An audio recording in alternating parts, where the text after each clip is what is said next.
la doctora Yosahandi Navarrete Cuán, que es doctora en literatura por el Colegio de Morelos desde el año 2017. Es profesora de tiempo completo en la licenciatura en Lengua y Literaturas Hispánicas del Sistema de Universidad Abierta a Distancia de la Universidad Nacional Autónoma de México, donde labora desde el año 2001. Ha impartido clases en la maestría en estudios latinoamericanos de la UNAM, en el posgrado de literatura, en literatura del Colegio de Morelos y en la maestría en comunicación educativa del Instituto Latinoamericano de la Comunicación Educativa.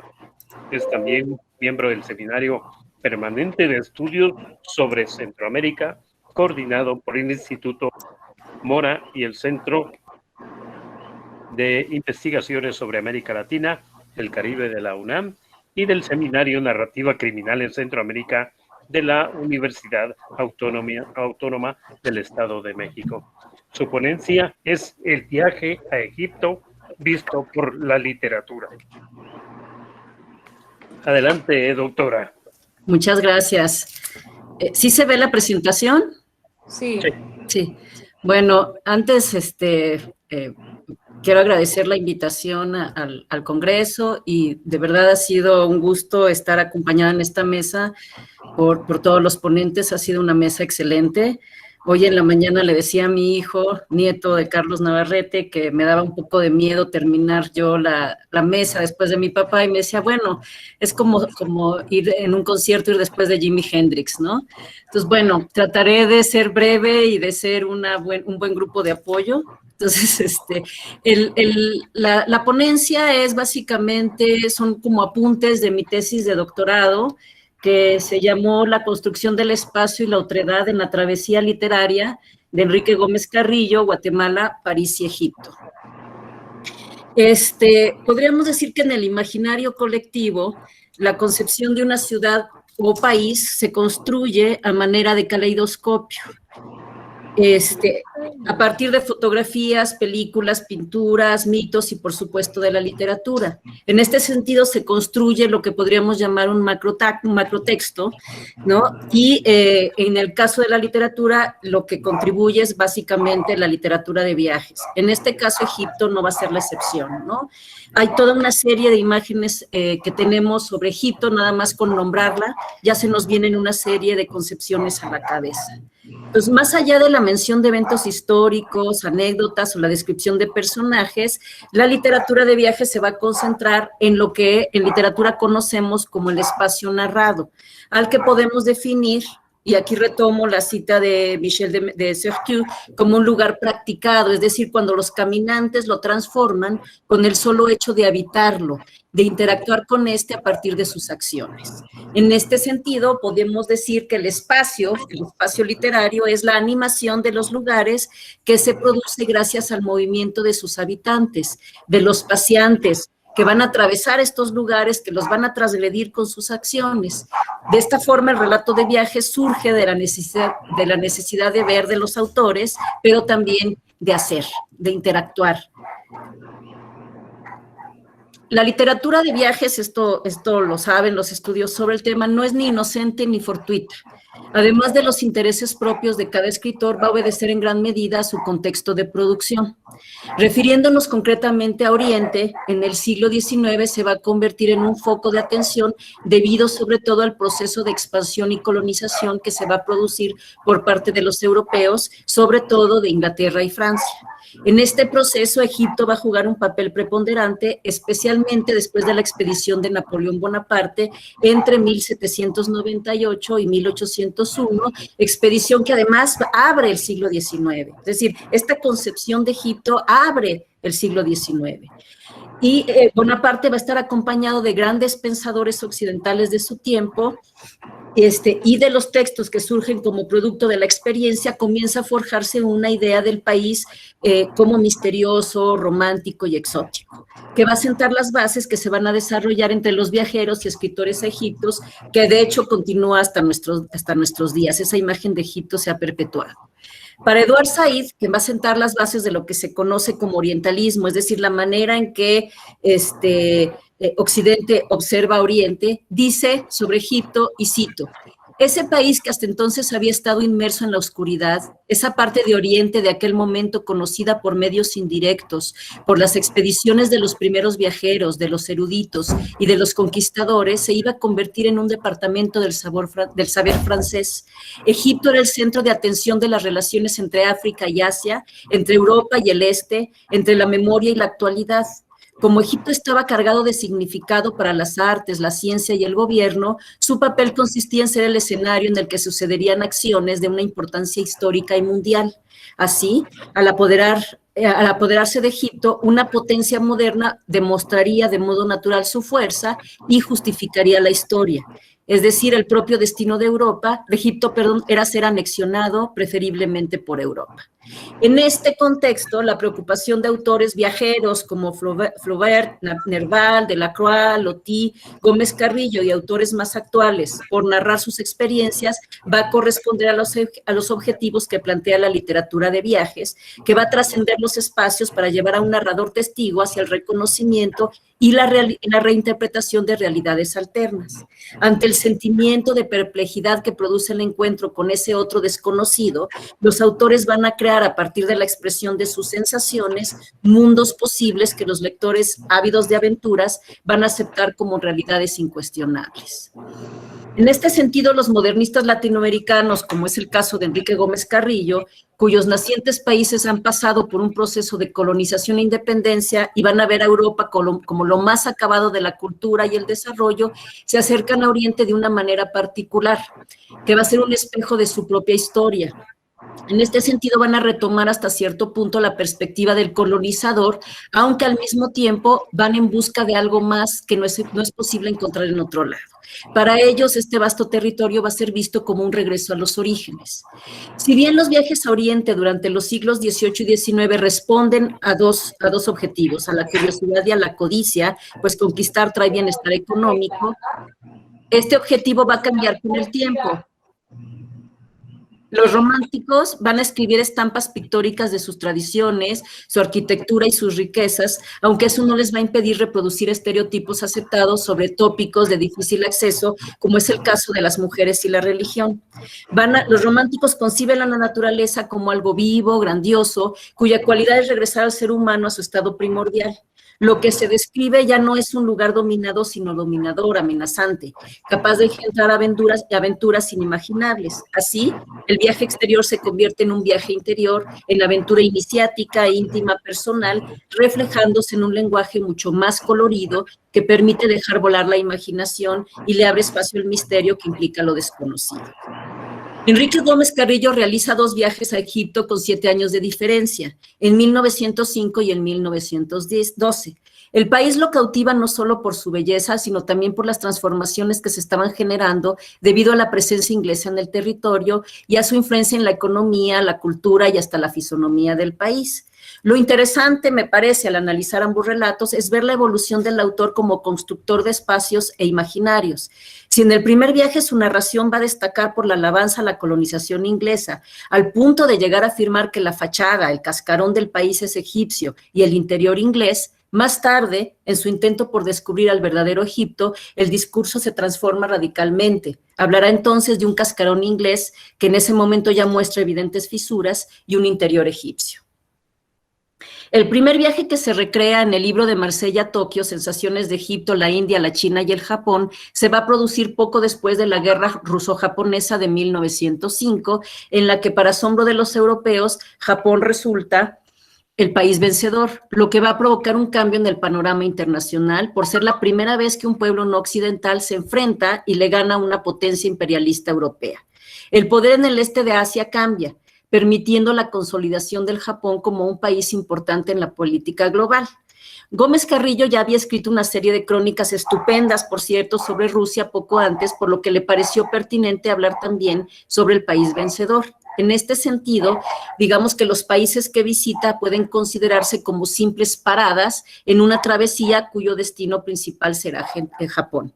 Pese a la brevedad de su estancia, me atrevo a decir que en estas crónicas el autor pretende transmitir una visión panorámica del estado social, económico y cultural de Oriente en su conjunto. Es posible, digo yo, que Japón venciera a Rusia, pero en este primer acercamiento a Oriente es evidente la superioridad de Occidente sobre los países visitados. Una de las paradas de esta travesía va a ser Port Said, lugar que recorre acompañado de un guía que va a representar a un nuevo sujeto social, es decir, el oriental educado en Europa y que hace suya parte de la ideología occidental. En este primer recorrido, el autor exalta una y otra vez los beneficios de la presencia europea en Egipto. Habla de una discreta ocupación, pero no por ello menos importante. Y va a resaltar aquellos aspectos que los modernistas ya destacan en sus crónicas, pues equivalen al desarrollo que trae consigo la modernidad, es decir, una economía floreciente, avances en la educación, leyes justas y el desarrollo tecnológico y arquitectónico que va a estar ejemplificado en el Canal de Suez. En boca del guía se resumen los beneficios de la ocupación y cito: la Francia que triunfa de los ingleses entre nosotros es la de los libros y la de los recuerdos, la que nos da lecciones de energía, la que nos enseña a pensar, a sentir y a amar, la de Víctor Hugo, la de Michelet, la de Gambetta. Por lo demás, en cosas prácticas, nuestro orgullo es ser discípulo de los ingleses. Y me detengo en esta cita porque la idea de que Francia les enseñe a los egipcios a pensar, a sentir y amar me parece bastante radical, ¿no? Este punto de focalización, es decir, es una mirada desde afuera, ¿no? Desde el que llega junto a un guía y recorre por pocas horas un territorio, le van a impedir a Gómez Carrillo adentrarse efectivamente en el espacio con el fin de recrearlo. Su mirada, me parece, se queda en lo superficial, reproduciendo así modos de representación estereotipada sobre Egipto. 7 años después, Gómez Carrillo hace una estancia más larga y sobre todo en el Cairo, y su lectura sobre el país será diametralmente opuesta. En esta ocasión va a ir en busca de lo auténtico, de lo más profundo que pueda llegar. Para ello se va a separar del viaje turístico al que desprecia y flanea por las calles y avenidas. No es el único que desprecia al turista. Los modernistas y muchos escritores románticos también se van a separar del turista y se van a considerar a sí mismos como viajeros. Es decir, van a despreciar el ruido que hacen, la suciedad que dejan a su paso, la falta de interés por los recorridos, porque lo que les importa es haber estado ahí y no tanto el país en sí mismo. Y los viajeros dicen que no, ellos lo que quieren es apropiarse del territorio, es recorrerlo, es conocerlo. Por lo tanto, su mirada va a ser mucho más aguda y se va a detener en los aspectos sensoriales, sobre todo. Por ejemplo, los olores, los sabores, los colores y los sonidos van a ser representados en las crónicas que componen La sonrisa de la Esfinge. En esta ocasión, Cairo, que esto me parece algo genial de Gómez Carrillo, va a ser visto como una ciudad mujer.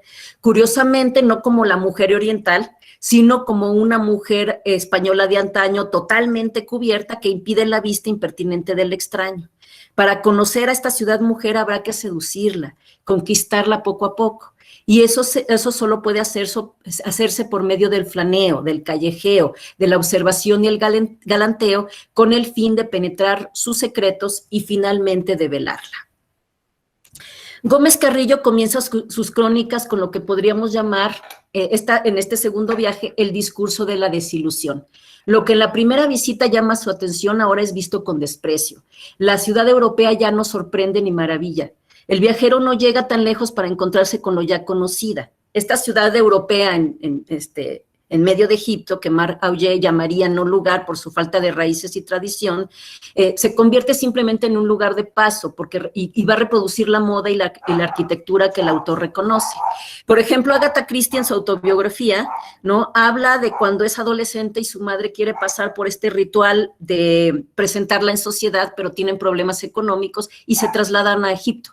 La descripción que hace Agatha Christie de Egipto va a ser como si estuviera en Inglaterra, los desayunos, los bailes, los convites, etcétera. Y es como si fuera una ciudad o una cultura absolutamente ajena a Egipto. El hecho de que esté en Egipto es meramente circunstancial, ¿no?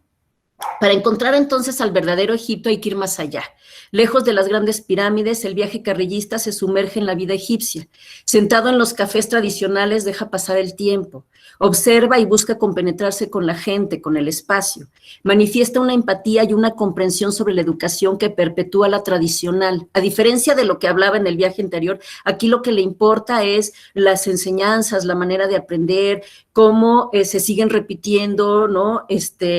Cómo siguen repitiendo y perpetuando lo mismo. También le interesan los templos en ruinas, que para él tienen un encanto que el guía de turistas jamás comprenderá y que además se convierten también en lugares de amparo donde la gente llega a dormir, a descansar, a orar y sobre todo el regateo, ¿no? Que para él es la única manera en que puedes de realmente vivir la vida de la ciudad, ¿no? Y además hace un paréntesis y en algún momento dice que el aprendizaje cuando trabajó como tendero en Guatemala le va a servir, ¿no? Para regatear correctamente en Egipto. Entonces, en este sentido, no va a desdeñar lo viejo por lo novedoso, ¿no? A él lo que le interesa es justo eso, encontrar cómo se combina lo viejo con lo nuevo en este Egipto que él está visitando en ese momento. En este sentido, Egipto va a dejar de verse exclusivamente como el lugar colonizado que vimos antes para transformarse en un lugar único y valioso, justo por sus diferencias, sus costumbres, sus tradiciones y sus habitantes. La descripción de Egipto rica y variada se va a detener en los diferentes matices, por ejemplo, que esta parte es bellísima, que el sol marca las ruinas durante su recorrido. Él le prefiere, por ejemplo, la tarde, donde todo se ve como más tenue, y no le gusta, por ejemplo, la luz de la mañana, que parece que destaca todo lo feo, ¿no? A él lo que le gusta es este misterio que trae aparejado el atardecer. En la maravillosa visión de las mujeres campesinas también, que a diferencia de las mujeres que pertenecen al harem, pueden ser observadas, habla del color de su piel, de sus piernas torneadas, ¿no? Sin embargo, Egipto siempre va a guardar secretos para el viajero y para el escritor. El autor no puede acceder, por ejemplo, a cuestiones como la religión, ya que en el caso, por ejemplo, concreto de Gómez Carrillo, los libreros jamás le van a vender un ejemplar del Corán a un extranjero. También podrá ser invitado a la hermosa casa de un egipcio, pero la puerta que da paso a las habitaciones del harem siempre va a permanecer cerrada. Para poder completar esa imagen, esa parte, ese hueco, digamos, dentro del macrotexto que será Egipto, tendremos que recurrir a otros escritos, como los que nos dejan Nerval y Anaïs Nin, por citar un ejemplo. Para el primero, la mujer egipcia va a ser vista como una mujer objeto, que se presta para ser vendida a los extranjeros, ya sea bajo la fachada del matrimonio, que para los europeos no representará nada, esto es terrible, al regresar a sus países de origen, o bien como simples esclavas. Y Nerval hace una crítica descarnada de los egipcios que venden a sus hijas al mejor postor, incluso, por ejemplo, menciona que a él no le permiten vivir en el Cairo a menos que contraiga matrimonio con una chica, pero sin mencionar el papel que los mismos europeos van a jugar en dicha transacción. Por su parte, Anaïs Nin, ella no visita Egipto, pero habla de las mujeres marroquíes. Cuando menciona los baños que comparte con ellas, muestra una imagen muchísimo más real de estas mujeres, pues sin dejar de alabar el brillo de sus cabellos o el color de la piel y la belleza de sus ojos, al mismo tiempo habla de las estrías, los pechos caídos y la gordura que dejan los múltiples embarazos de esta maternidad que va a ser el principal objetivo de la vida de las mujeres. Otro aspecto que me gusta destacar en las crónicas egipcias de Gómez Carrillo es la crítica que hace a la presencia europea. Ya en la primera visita, pese a esta alabanza que hace de la colonización, hace una mención al envilecimiento en el que han caído los habitantes de Port Said, que los europeos han provocado al impulsar la presencia de los mendigos en la calle. Se vuelve algo muy común, ¿no? En el segundo viaje, y aquí, por ejemplo, el guía egipcio que lo acompaña en la primera visita, incluso le llega a decir: vamos a dejar que llegue el desarrollo, vamos a dejar que nos den lo mejor. Nosotros después tomaremos sus mismas armas y su mismo aprendizaje para liberarnos. Y aquí lo veo como un espejo de lo que pasa en América Latina, ¿no? Que después de una colonización habrá una independencia. Lo que Gómez Carrillo dice en sus crónicas es que eso imposible de pensar para un occidental es algo natural en el oriental, marcando así una diferencia entre nosotros y ellos. En su segundo viaje, plantea una imagen sumamente poderosa que, desde mi perspectiva, resume el daño que la colonización ha producido, cuando habla de cómo la industrialización inglesa ha cambiado hasta el clima egipcio, produciendo un cambio climático y una contaminación no vistos hasta entonces.